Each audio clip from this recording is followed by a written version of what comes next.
Hi, everybody. Today I wanted to talk about body feedback from EFT. Now, EFT is short for Emotional Freedom Technique. It's also called tapping because we're tapping on certain places in our body as we're talking something through. So this video is for those people who already know about EFT. I have other videos about EFT, but this is specifically so that you can understand the feedback the body is providing us while we're doing EFT. So for this video, I want to use an analogy, and that is a bottle of soda. So imagine you have a bottle of soda that is full of bubbles, right? You shake it up and it's full of bubbles. The lid is on. That is our everyday life. The bubbles are the emotions. So we go about our day, we get shaken up, those emotions come up inside of us, but the lid is on, so they stay inside of us.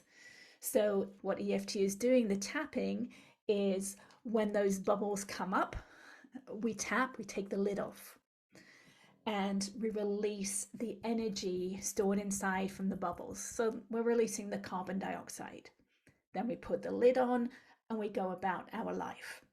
So to begin with, when we're working with EFT, either we go about our daily life and we notice when our bottle has been shaken, when the emotions are active, and we can tap right then to bring them down, to let off that steam, to let off the carbon dioxide. And then we can put the lid back on and carry on with our life.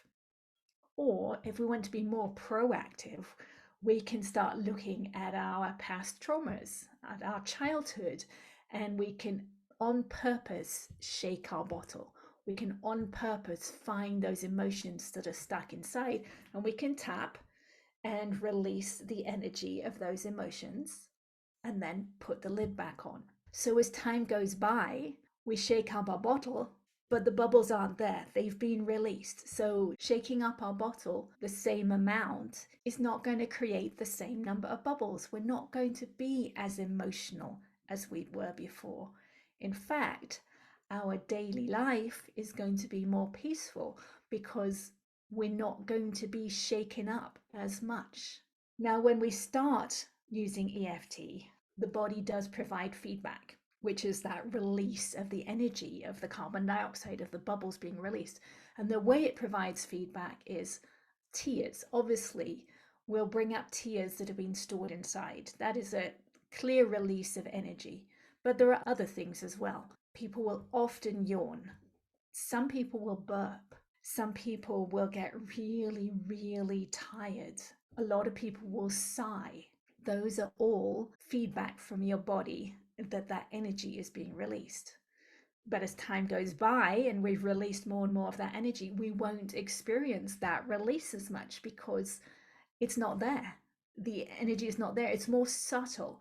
We might not notice those subtle changes that are happening because we don't have all that energy stored inside of us. So as we continue to tap, we're still taking the lid off the bottle. So the carbon dioxide is still releasing. It's still beneficial. We're just not seeing the bubbles come to the surface. It's not as obvious to us that things are changing, but they are still changing. Now, if we shake the bottle harder, which by the way is what is happening in society, right? We're seeing more intense events happening to bring up deeper emotions. So if we shake the bottle harder, we're going to find those bubbles that are still stuck inside.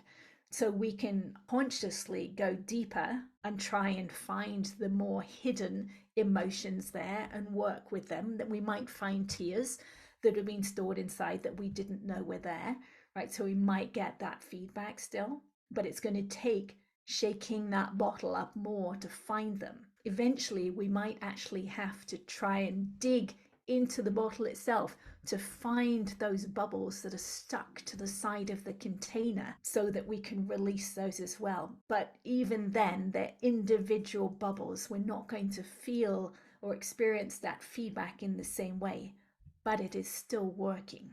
One of the things I do not like about this analogy is that when we have a bottle of soda and all the carbon dioxide has been released, all the bubbles have gone, we call it flat.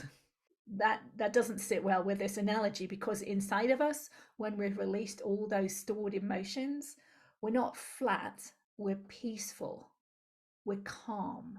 We're balanced. We are imperturbable, which is actually a good place to be. So I hope that helps you understand why, as you continue to do this work, you're not noticing as much obvious feedback from the body. It's still working. It's just you've already changed and you're becoming peaceful on the inside. Thanks for joining me today. Hopefully I'll talk to you next week. And please, if you want to know when these videos are coming or when I'm putting them out, check the subscribe button and push the little bell that is down below and you will get notified when I drop these videos. Thanks a lot. Bye-bye.